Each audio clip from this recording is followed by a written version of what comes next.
did write notes. See a lot. Hopefully it's not as tedious as it looks. And we pretty much made up a nice outline of what a relationship can look like, and through our experience, what works really well. Now, this isn't saying that Cameron and I have followed it exactly, or even really, really closely. In fact, we've messed up a lot. But again, through our experience, we figured out what was really good in our relationship and what we could have done to prevent some of the issues we had. And so the very first thing we wanted to bring up, actually backtrack. So with that guideline in mind, that's not saying that if and when you enter into a romantic relationship, and I say if, because I'm sure there are a couple of you who are not close to that. But if and when you enter into a romantic relationship, this isn't saying you have to follow this rule and this rule and this rule and this rule. It's not that cut and dry. What we're saying is that you probably want to aim for something close to this. Just because we, friends of ours, experiences from other people that we've heard about have been through this before, and they know what to avoid and really what to do to make the relationship the best it possibly can. Right.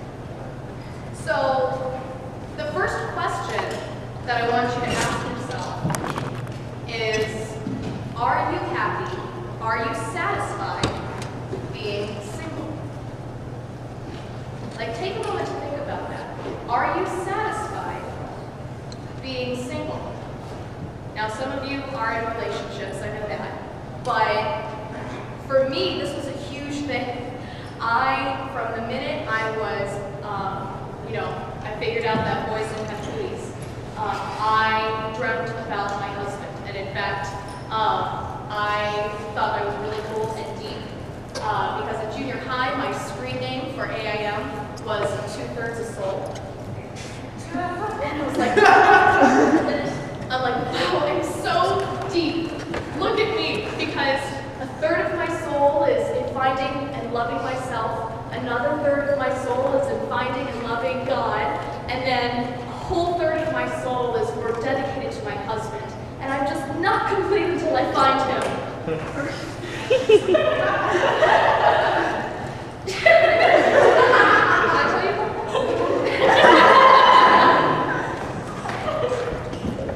So I thought it was really deep. And I really genuinely thought that I could not be a complete and total person if I did not have my husband or a future husband. And so through a lot of prayer, through a lot of crying, through a lot of, why doesn't he love me type things, I eventually came to the conclusion that even though I've been in very, very, very few relationships and none of them have really amounted to anything, I was never, ever happy being single. I was addicted to being in a relationship, even though I hadn't had much experience with it. And so through a lot of prayer, through a lot of soul searching, through a lot of getting closer to God, I realized that, you know what? A husband is great.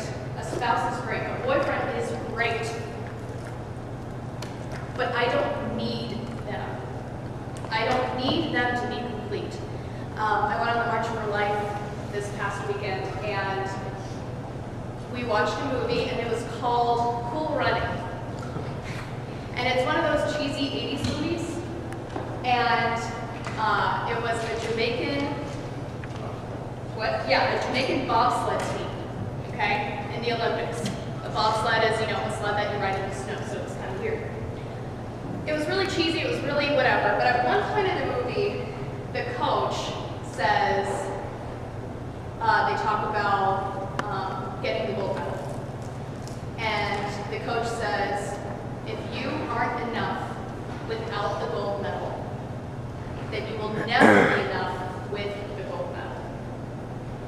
And so it's so important that we realize how wonderfully awesome we are without somebody else in our lives. Because that other person is not going to fulfill that void. They're not capable of it. it is impossible for Cameron to fill that entire third of a soul that I've lost. No offense. But he can't do that. He's not capable of it. He's only human. And so the sooner we come to grips with that, the less pressure we have to put on our boyfriends, our girlfriends, our future spouses. Because we know, I don't need you. I love you, but I do not need you in my life to be fulfilled. And so, like I said, I was able to come to this conclusion through prayer. I probably spent a good 2 years, my freshman and sophomore year, being single. And it was really hard for me because I had a lot of crushes. Ladies, if you know St. Tom's, you know that you are surrounded by really good Catholic guys all over the place. And it's like, oh, he's a good Catholic guy. I think I'm going to marry him. He's a good Catholic guy. I think I'm going to marry him. I probably went through almost every guy at St. Tom's at the time. In my head, of course. Clearly, I didn't tell Cameron about this part. So when we do that, it's a discernment. What does God want in my life? Are we ready to date? Well, does God think we're ready to date? And really, that's who we end up speaking to the most. All right. So the next part is, are you able to devote time to your significant other without neglecting your responsibilities? My first question to you is what is your main purpose for coming to college? Your education. So this is one of the biggest responsibilities we have as students, is to make sure that we still commit ourselves to our studies. Our friends are happy. They say like, oh, I got a boyfriend, so I'm going to hang out with him all the time and be with him all the time and do all this other stuff. It's like, oh, snap, I got a 20-page paper here tomorrow. Gets up for an all-nighter. Oh, my boyfriend, or my girlfriend. And you don't get it done. When it comes to asking yourself if you're ready, is are you able to balance your time? Do you have a schedule? Can you budget your time? Do you use your time wisely? Because when you throw another person in the mix, everything gets jumbled up. If you don't know how to balance your time and manage your time, you're not going to be able to make sure you can get all your stuff done and fulfill all your responsibilities, as well as have this relationship. And either one or both are going to suffer. Either your responsibilities to your schoolwork or your job or your family, and or that relationship. You will be able to give your whole self to either of them, if that's a problem. You also want to make sure that you're able to provide for yourself and you're meeting all of your necessary needs. Like, if you have a job, you can't not go to work to hang out with your fiance or your girlfriend and then not be able to make your rent payment. Because then you get put out on the street and you don't know where to live. Or then you can't eat. And I like to eat a lot, so I gotta work. So you gotta make sure you keep all that stuff in check. If you're thinking about things like, okay, can I budget my time? How much time can I devote? Is this person okay with all the other stuff that I've committed myself to? Maybe there's things that I hang out with that I don't want to do. So it's all the types of things you guys will be able to think about and all you'll be doing if you think we're ready.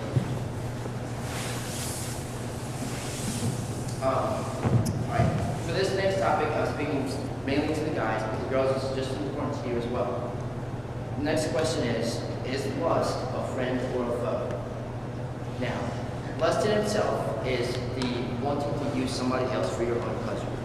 It is the complete opposite of what love is. Love is the gift of self. Lust is using another person for yourself. Okay? And so before you guys are ready to date, and men more specific, because we're the ones that struggle with this more often than not, is that if you are not actively trying to remove lust in your life, you're not ready. If you are still clinging to those ties with lust and pornography and masturbation, you're not ready. Ladies, if you're doing the same thing, you're not ready. Lust in itself is a moral sin. So it removes our connection with God. God being love, we got to make sure we're still in tune with Him if we plan to have somebody else in our life and love this person. So if you're not actively removing lust from your life, if you haven't admitted that you have a problem, you're not ready. And I encourage you guys, if you guys have questions about it, if you're struggling with it, come talk to me. I struggle with it. I'm going to struggle with it for the rest of my life. This is the battle that we all need to be in together, not by yourself. Ladies, find a sister that you can go talk to deal with it. Because I'm not girls. But at the same time, if it's not a foe and it's still your friend, you're not ready.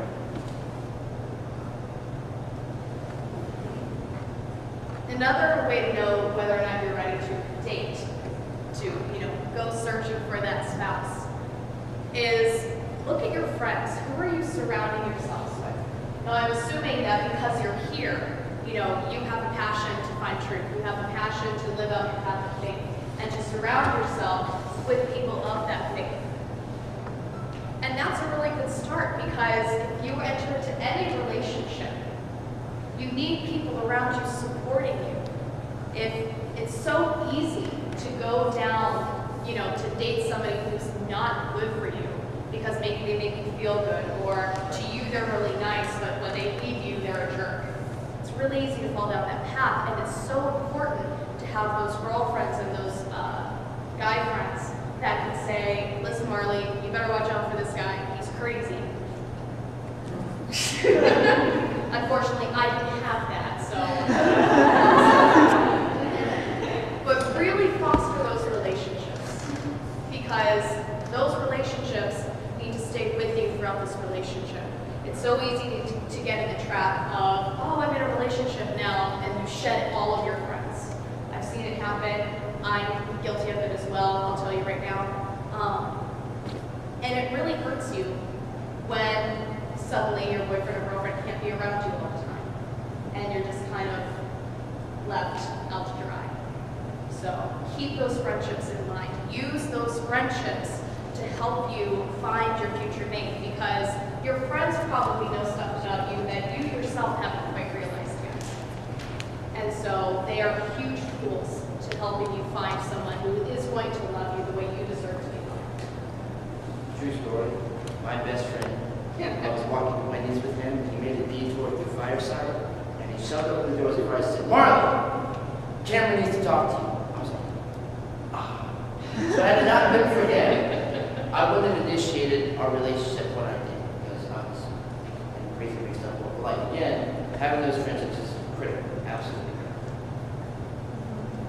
So this kind of goes into, all right, so if you meet all those criteria, and I say criteria loosely, but if you are satisfied being single, you don't need a boyfriend or girlfriend. If you have enough time to devote to your boyfriend or girlfriend or someone you're dating, and all of your responsibilities, and if you have a good, if you're free from lust, or at least working towards freedom, and if you have good friends surrounding you, well then that's a pretty good basis to start looking for a relationship. Well, if you're ready to date, now, it's easy to say you're ready to date, but then, okay, ready to date, what do I do now? Look at your intent, because that is so important. So many times, again, I'm guilty of it myself, we go into relationships, or we desperately search for relationships because we want to feel special, or all of our friends have boyfriends and girlfriends, or we want somebody to go out with on Friday nights, or to go to the winter formal with next weekend. Hint, hint. Shameless plug. Look at your intent. Are you looking for a soulmate? Are you looking for somebody you want to spend the rest of your life with? Or are you looking for a, finite amount of time to have a good time? Look at your reasonings for that. Also analyze where you're looking. I'm going to tell you right now, chances are you're probably not going to find your future spouse at Uptown. They're probably not going to be swinging around the stripper pole. I'm going to tell you that right now. I've been there once. That's the end. Oh, I'm sorry, yeah. I've been there once. Yeah. You're probably not going to find them there. But where could you find them? Well, I'm going to tell you right now, this is a really good spot. As I was saying before, ladies, you are surrounded by awesomely amazing men who are going to fight for loving you the way that God wants to love you. Okay? This is a great spot to find a future spouse. I see you guys back there. Now, men in this